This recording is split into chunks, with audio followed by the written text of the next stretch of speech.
Estimados irmãos espíritas e não espíritas, sejam bem-vindos ao nosso canal. Inscreva-se, compartilhe, avalie. Diz-nos a benfeitora Glorinha: receberás de Deus e da vida a indulgência que concederes ao próximo. Essa é a lei. Com este pensamento da benfeitora, eu desejo saudar a todos os nossos irmãos da Aliança Espírita Irma de Castro, a nossa Meimei Gravatá.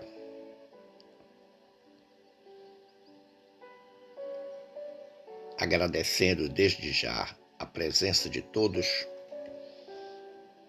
e esperançoso de que nesta noite possamos refletir neste tema que nos foi solicitado pela direção da casa, qual seja os limites da indulgência. E evidentemente que nós buscamos uma base evangélica para construir esta reflexão. E ela nos vem do Evangelho de Mateus, capítulo 18, versículo 15, quando nosso amado Mestre Jesus disse: se contra vós pecou vosso irmão, ide fazer-lhe sentir a falta em particular, a sós com ele. Se vos atender, tereis ganho o vosso irmão. Então, por esta curta frase de Jesus, nós já percebemos o grande aspecto ético que deve dominar a todos nós quando nos propomos apontar e corrigir a falta de alguém, lembrando sempre a preocupação que devemos ter em reparar se esta falta que vemos no outro já não está em nós há muito tempo, sem ser corrigida. Ao lado da base evangélica, nós temos uma base doutrinária, e que neste caso vem do capítulo 10 do nosso Evangelho segundo o Espiritismo. Qual é a temática central deste capítulo 10? Bem-aventurados os que são misericordiosos. E mais especificamente, neste capítulo, as instruções do Espírito São Luís, que estão nos itens 19, 20 e 21 deste capítulo 10. Mas eu desejo iniciar a nossa reflexão contando-lhes uma historinha que eu considero pedagógica para o entendimento dos limites da indulgência. Essa história está relatada na Revista Espírita, ano 6, de abril de 1863, editada em Paris. E nela o espírito François Nicolas Madeleine, o cardeal Morlot, um prelado da Igreja Católica que foi arcebispo de Paris, neste mês de abril de 1863, através do médium Sr. Dambel, ele trouxe-nos uma breve dissertação espírita intitulada Sede severos convosco e indulgentes com os vossos irmãos, e da qual eu extraí um fragmento que considero essencial para o processo de reflexão sobre este assunto. Disse Madeleine: um espirituoso corcunda da antiguidade dizia que os homens de seu tempo carregavam um duplo alforje, em cujo compartimento traseiro estavam os próprios defeitos e imperfeições, enquanto o dianteiro recebia todos os defeitos alheios. É o que lembraria mais tarde o Evangelho na alegoria da palha e da trave no olho. Ó Deus, ó meus filhos, como seria bom se os sacos do alforje mudassem de lugar. Cabe aos espíritas sinceros operar esta modificação, levando à frente o saco que contém suas próprias imperfeições, a fim de que, olhando-as continuamente, consigam corrigir-se e pôr de lado o que contém os defeitos alheios, de modo a não lhes ligar nem ciúme, nem malícia. Ah, como será digno da doutrina que confessais e que deve regenerar a humanidade, ver seus adeptos sinceros e convictos agirem com essa caridade que proclamam e lhes ordena, não verem mais a palha que incomoda o olho de seu irmão, mas, ao contrário, ocupar-se com ardor em se desembaraçar da trave que os cega. Ah, meus filhos, essa trave é formada pela reunião de vossas tendências egoístas, das vossas más inclinações e de vossas faltas acumuladas, pelas quais tendes, até o presente, como todos os homens, professado uma tolerância paternal muito maior, enquanto, na maior parte do tempo, só tivestes intolerância e severidade para com as fraquezas do próximo. Eu gostaria de vê-los de tal modo libertos dessa enfermidade moral do resto dos homens, ó meus caros espíritas, que vos exorto com todas as minhas forças a entrardes no caminho que vos indico. Bem sei que muitas de vossas tendências pecaminosas já se modificaram no sentido da verdade. Mas ainda vejo tanta tibieza e tanta indecisão em vós para o bem absoluto, que a distância que vos separa do rebanho dos pecadores endurecidos e dos materialistas não é tão grande que a torrente não possa vos arrastar ainda. Ah, resta-vos uma rude etapa a percorrer para atingirdes a altura da santa e consoladora doutrina que os Espíritos, meus irmãos, já vos revelam há vários anos.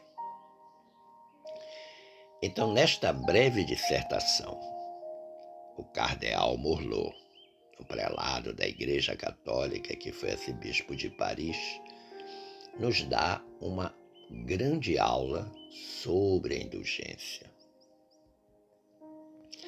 Recordemos que a indulgência é um dos elementos da caridade segunda, entendia Jesus, à qual se juntam a benevolência e o perdão.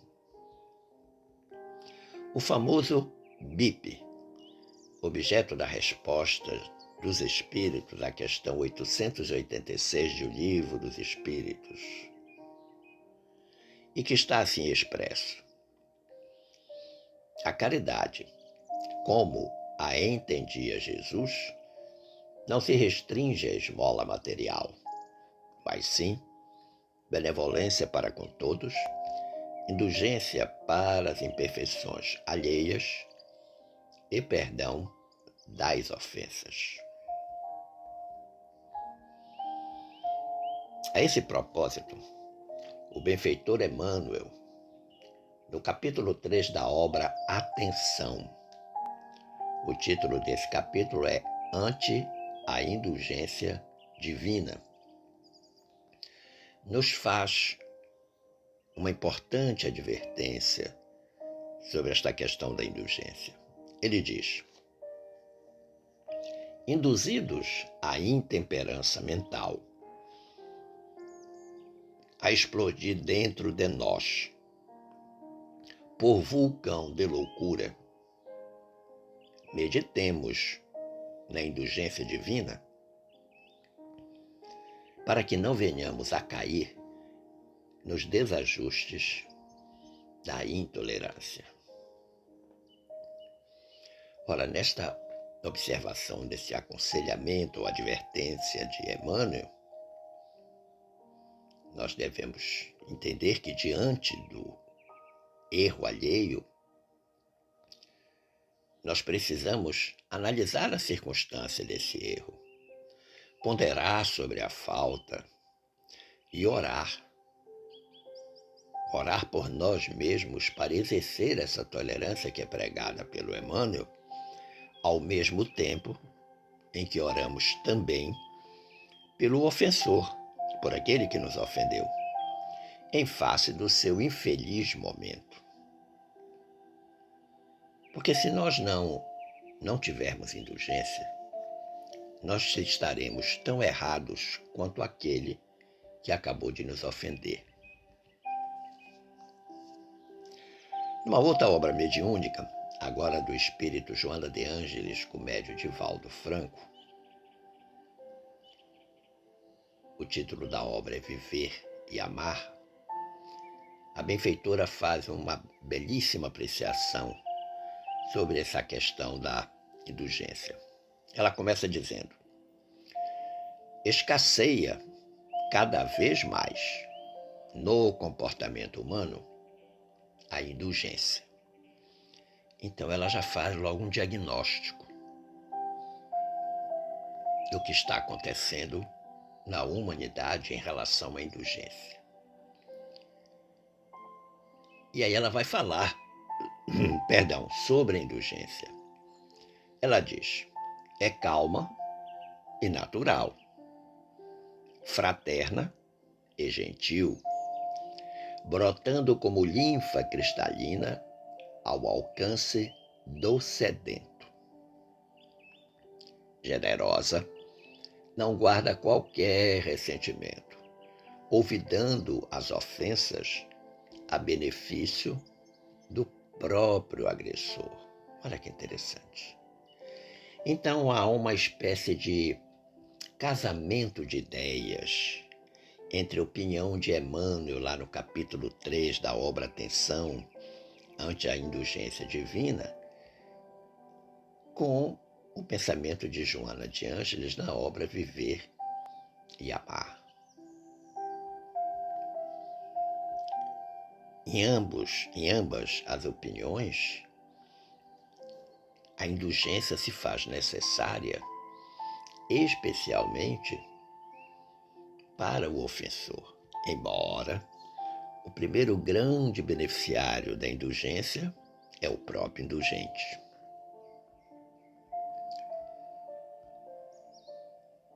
Na questão 19 do livro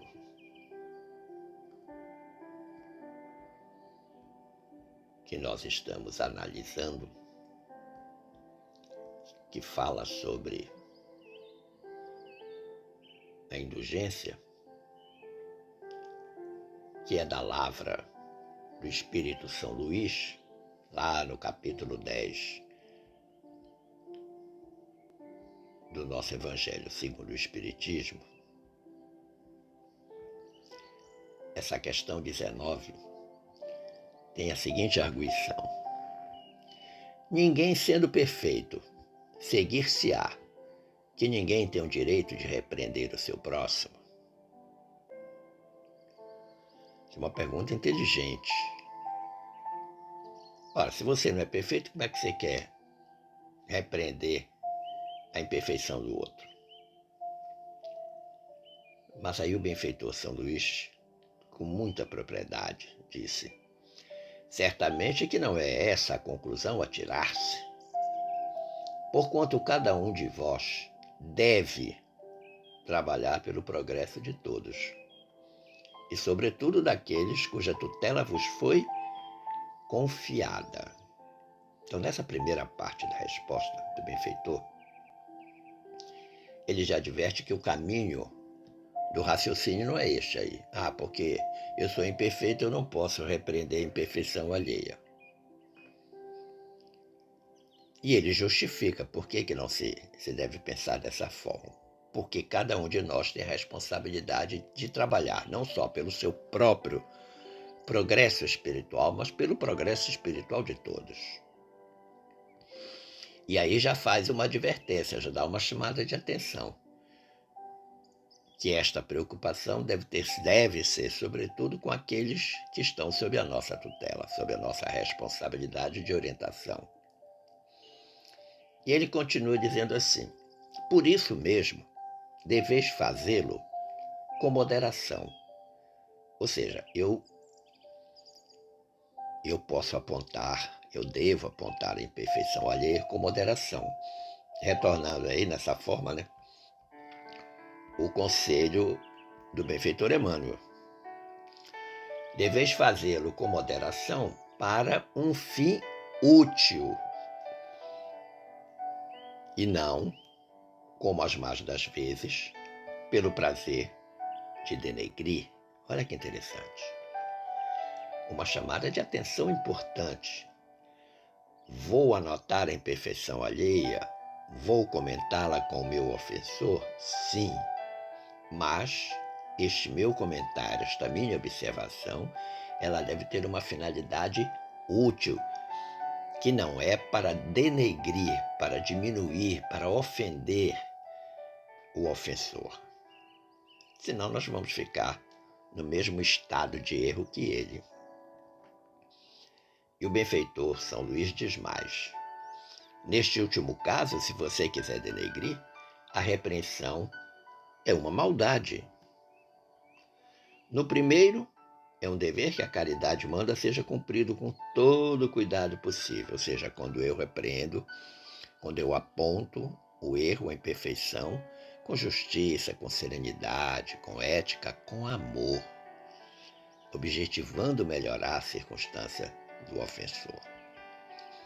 E São Luís prossegue dizendo: ademais, a censura que alguém faça a outrem deve ao mesmo tempo dirigi-la a si próprio, procurando saber se não a terá merecido. Olha que interessante. Algo que eu falei anteriormente. Cuidado para que a imperfeição que eu vou apontar não estar também em mim, e estar há muito tempo sem que eu me preocupe em corrigi-la. E quando a gente toma este fragmento do texto de São Luís e projeta ele na obra Viver e Amar, da Joana de Ângeles, a gente percebe algo muito interessante.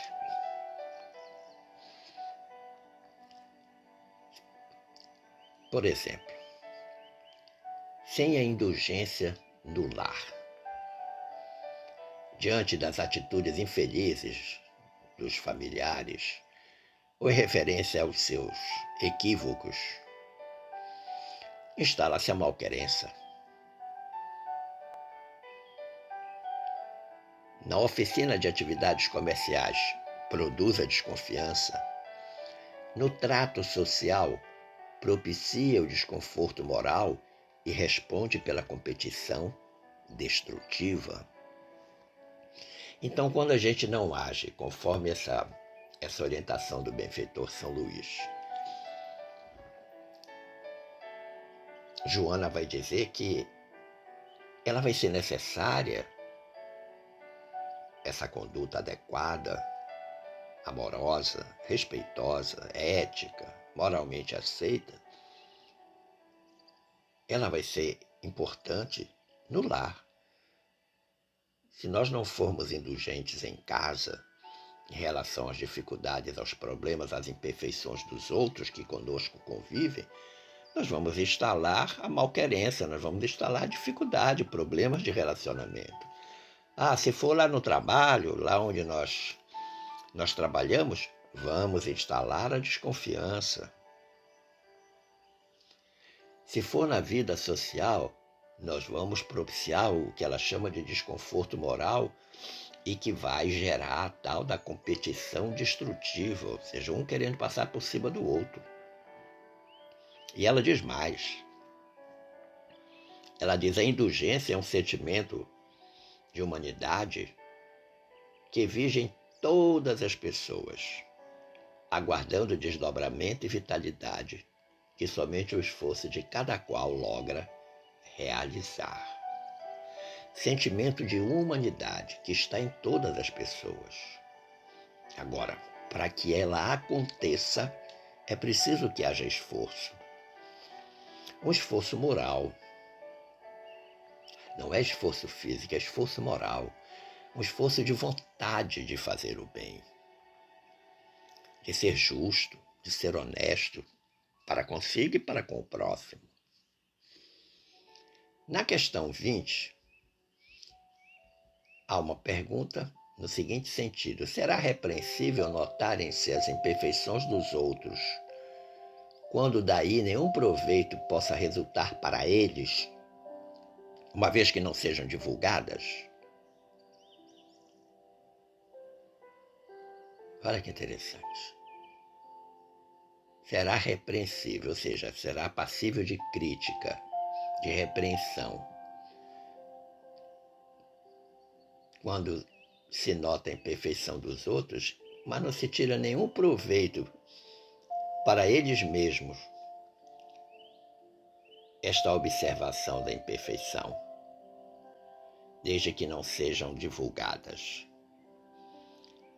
E o Espírito São Luís diz: tudo depende da intenção. Depende da intenção. De certo, a ninguém é defeso ver o mal, ou seja, ninguém está proibido de ver o mal no mundo, no outro, no próximo, quando ele existe. Fora mesmo inconveniente, diz São Luís, ver em toda parte só o bem.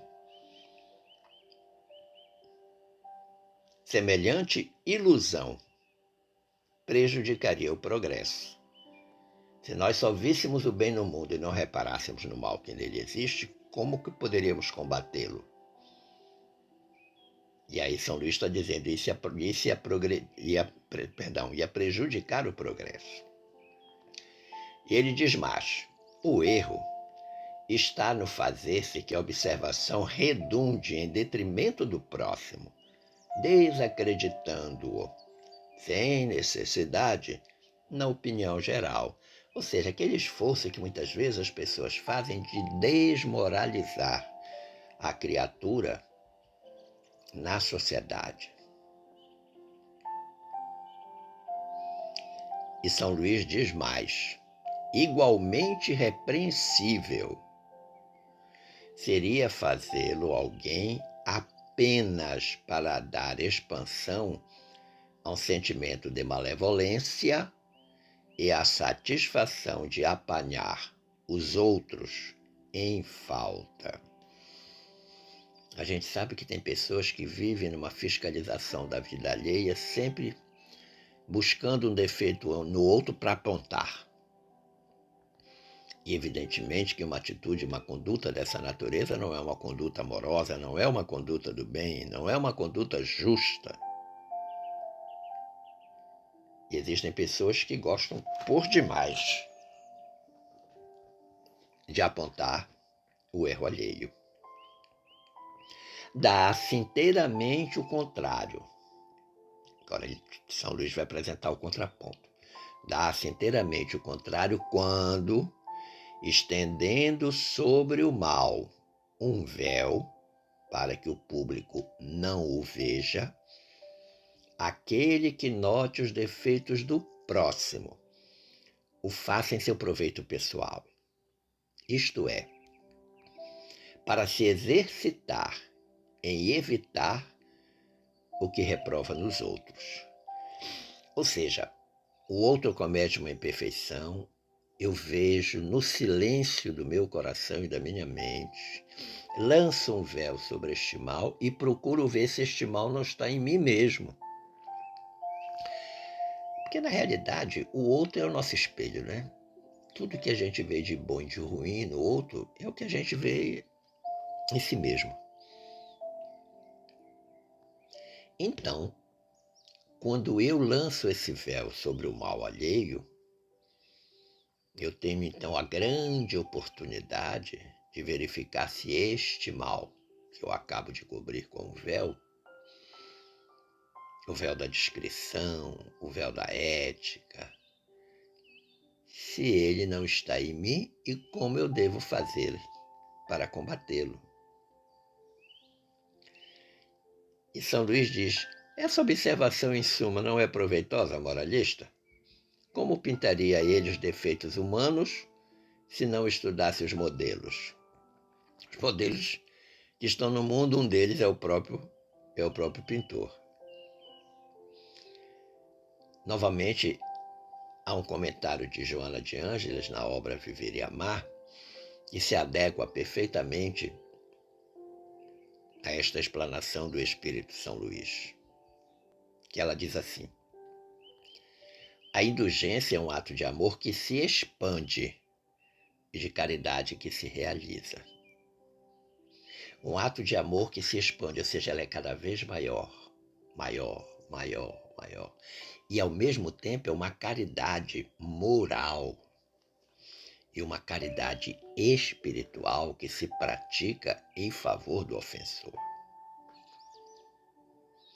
E Joana diz, a indulgência para com as faltas alheias é perfeita compreensão da própria fragilidade, a refletir-se no erro de outrem, entendendo que todos necessitam de oportunidade para recuperar-se e facultando-a sem assumir rígido comportamento descensor ou injustificável postura de benfeitor.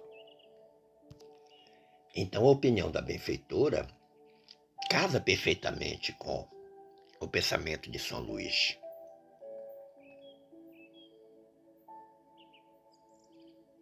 Todos nós precisamos de uma segunda chance, de uma segunda oportunidade. Exatamente por sermos seres perfectíveis. Nós não somos perfeitos. Perfeito só Deus. Mas nós somos seres perfectíveis, ou seja, nós podemos nos aperfeiçoar cada vez mais. E finalmente na questão 21, pergunta se haverá casos em que convenha se desvende o mal de outrem. Ou seja, é preciso que a gente deixe claro o erro alheio. E aí São Luís diz, é muito delicada esta questão. E para resolvê-la, necessário se torna apelar para a caridade bem compreendida. Já não é somente a caridade, mas a caridade bem compreendida. Se as imperfeições de uma pessoa só a ela prejudicam, nenhuma utilidade haverá. Nunca em divulgá-la. Para quê? A não ser pelo espírito de maldade, de fofoca, fazer uma crítica, fazer uma divulgação do erro alheio única e exclusivamente para prejudicar a criatura, já que aquela imperfeição só prejudica ela mesma, ela não está prejudicando ninguém, só a ela mesma. Mas aí São Luís faz uma ressalva. Ele diz: se, porém, podem acarretar prejuízo a terceiros, ou seja, se as imperfeições podem fazer mal a outras pessoas, deve-se atender de preferência ao interesse do maior número. Ou seja, se tem outras pessoas que com aquela imperfeição estão sendo prejudicadas, bom, aí nós vamos ter que tomar uma providência em relação àquele que está praticando aquela imperfeição. Segundo as circunstâncias, desmascarar a hipocrisia e a mentira pode constituir um dever. Por mais vale caia um homem do que virem muitos a ser suas vítimas. Olha que interessante. Ou seja, nós vamos ter que revelar a imperfeição para que as pessoas não sejam vítimas daquela criatura. São Luís diz: em tal caso, deve-se pesar a soma das vantagens e dos inconvenientes. Vamos imaginar que uma pessoa que trabalha na casa das pessoas, um funcionário ou uma funcionária doméstica, tem o infeliz comportamento do roubo. Toda casa que ela trabalha, ela rouba alguma coisa. Um dia, ela é apanhada em flagrante. Quando alguém vier pedir uma informação sobre ela, aquele que apanhou em flagrante tem obrigação ética e moral de dizer o que aconteceu. Não vai poder esconder aquela imperfeição do funcionário ou da funcionária. É uma questão ética, uma questão moral, uma questão de justiça. E que está aqui nessa resposta, melhor dizendo, de São Luís. Pode constituir um dever, pois mais vale cair um homem do que virem muitos a ver suas vítimas, a ser suas vítimas.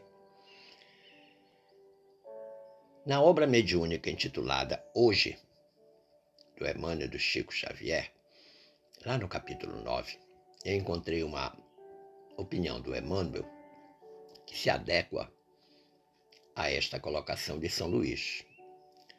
Emmanuel diz assim: exaltemos a indulgência não apenas qual lâmpada que deve brilhar nos vizinhos, mas, acima de tudo, por luz viva que nos cabe trazer no coração, de maneira a clarear o próprio caminho.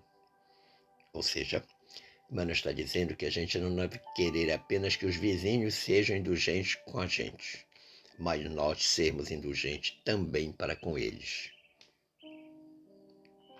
E que todas as vezes que nós somos indulgentes, nós estamos clareando o nosso próprio caminho, porque nós estamos sendo luz. E ele diz mais: pensemos nisso, observando as dificuldades do próximo, como se as dificuldades do próximo, em verdade, nos pertencessem. Olha que interessante. O famoso põe o caso em si. Será que a dificuldade do outro não é a minha própria dificuldade? Será que os erros que eu vejo nas outras pessoas não são verdadeiramente os erros que estão em mim? Somente usando a tese do espelho, em que eu vejo no outro a mim mesmo.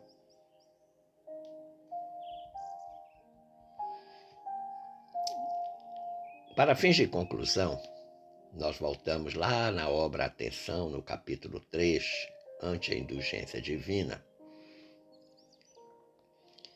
E pegamos o fechamento deste capítulo, em que o benfeitor Emmanuel diz algo extremamente importante. Um aconselhamento primoroso. Ele diz assim: não ouvides a tolerância de Jesus, o nosso eterno amigo, que nos suporta há milênios, amparando-nos o coração através de 1000 modos, em cada passo do dia. E por gratidão a Ele, que não vacilou em aceitar a própria cruz para testemunhar-nos benevolência, sejamos aprendizes autênticos da fraternidade, porquanto somente no perdão incondicional de nossas faltas recíprocas, conseguiremos atender-lhe ao apelo inolvidável: amai-vos uns aos outros, como eu vos amei. Esse Emmanuel é fantástico. Primeiro, porque ele vai logo chamando a atenção por essa indulgência que Jesus tem para conosco através dos milênios incontáveis. E todo instante, a toda hora, Jesus está sendo indulgente conosco. E ele aceitou o sacrifício da cruz para demonstrar benevolência. Porque se houve uma ingratidão e uma injustiça, foi a condenação e o flagelo de Jesus e a morte na cruz. É de uma falta de agradecimento, de reconhecimento absurda. Nós não suportaríamos 0,0001% daquela ingratidão cometida contra o nosso Mestre. E a recomendação do Emmanuel é que esse perdão, essa compreensão, essa aceitação, essa indulgência, ela seja incondicional nas faltas recíprocas, das minhas para com você, das suas para comigo. Porque se nós conseguirmos fazer isto com o próximo, nós estaremos então atendendo, como diz o Emmanuel, a grande recomendação de Jesus: amai-vos uns aos outros, como eu vos amei. Simples assim. Espero ter contribuído para a compreensão deste tema, limites da indulgência. Eu agradeço o carinho da atenção dispensada, como também das boas vibrações, e desejo que fiquemos todos em paz com Jesus. Um forte abraço.